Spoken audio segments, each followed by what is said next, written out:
दीदी मैं किसी से कुछ नहीं कहूँगी। रश्मि एक छोटे शहर की मासूम चंचल लड़की थी। कॉलेज का पहला साल था और सब कुछ नया नया, दोस्तों की भीड़, क्लास की मस्ती। लेकिन उसके दिल का कोना सिर्फ एक नाम से भर चुका था, आदित्य। आदित्य पढ़ाई में टॉपर, स्पोर्ट्स में अच्छा और सबसे बड़ी बात, बेहद सादगी भरा इंसान।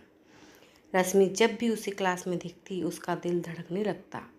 वो चाहकर भी नजरें हटा नहीं पाती। एक दिन लाइब्रेरी में दोनों की टक्कर हो गई। आदित्य की किताबें जमीन पर गिर गईं। रश्मि ने झट से किताबें उठाकर दी। सॉरी, वो घबरा कर बोली। आदित्य ने हल्की सी मुस्कान दी। कोई बात नहीं, थैंक यू। उस मुस्कान ने रश्मि का पूरा दिन रोशन कर दिया। रश्मि की बड़ी दीदी उसकी सबसे अच्छी दोस्त भी थी। एक रात जब रश्मि खिड़की से आसमान देखते हुए खोई खोई थी, दीदी ने पूछा, क्यों बहना, क्या सोच रही हो? रश्मि ने पहले छुपाना चाहा लेकिन आंखें बोल पड़ी।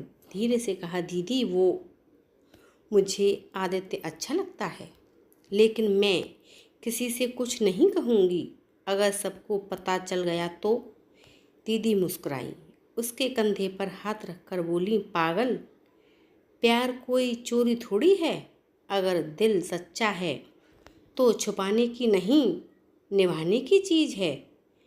मैं किसी से कुछ नहीं कहूँगी, लेकिन तुझे हिम्मत ज़रूर दूँगी। दीदी की बातों ने रश्मि में नया विश्वास जगा दिया। धीरे धीरे उसने आदित्य से बातें करना शुरू की। पहले नोट शेयर करना, फिर लाइब्रेरी जाना, और धीरे धीरे दोनों की हंसी मजाक कॉलेज की गलियों में गूंजने लगी।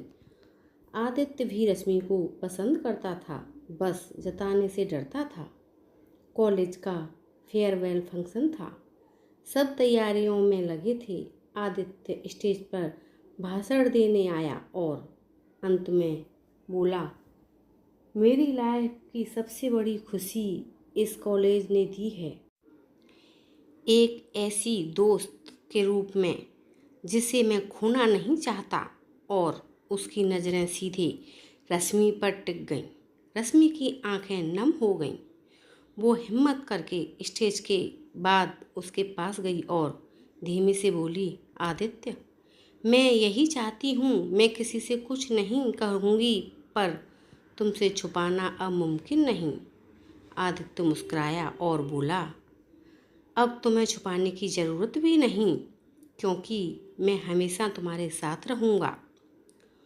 उस दिन के बाद से दोनों की कहानी शुरू हो गई। छोटे छोटे झगड़े, प्यारी प्यारी बातें और सबसे ज़्यादा एक दूसरे का साथ। रश्मि अक्सर दीदी को गले लगाकर कहती, दीदी, अगर आप नहीं होती तो मैं कभी अपने दिल की बात कह ही नहीं पाती।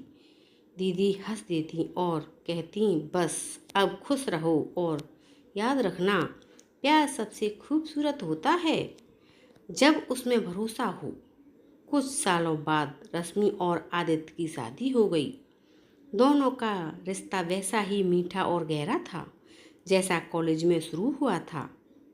रश्मि अक्सर आदित्य को छेड़ते हुए कहती, देखो, तुमने स्टेज पर जो कहा था उसका प्रूफ अब पूरी जिंदगी है।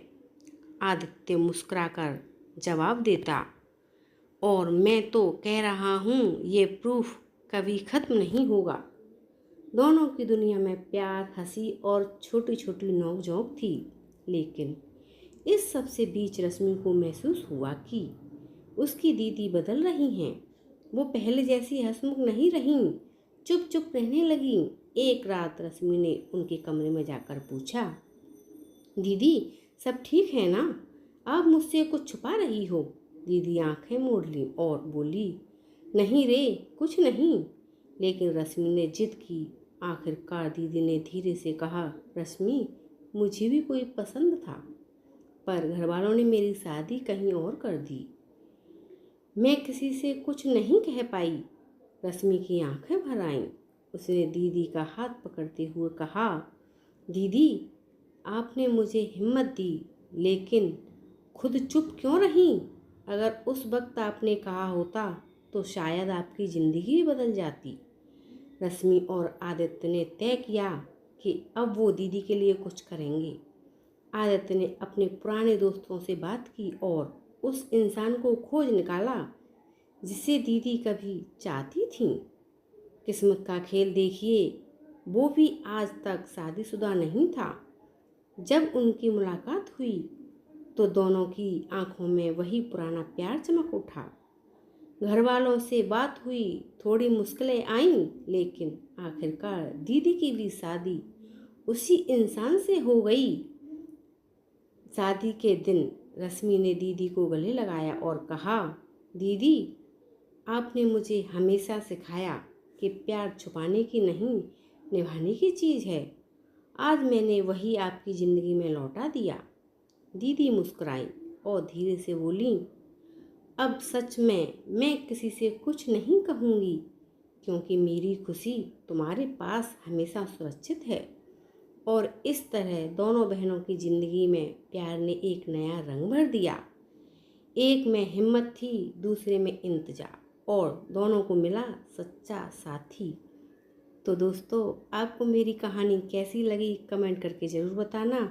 मेरे चैनल पर नए हो तो मेरे चैनल को लाइक शेयर सब्सक्राइब करना। मिलते हैं एक और ऐसी ही नई कहानी के साथ। तब तक के लिए धन्यवाद। Thank you.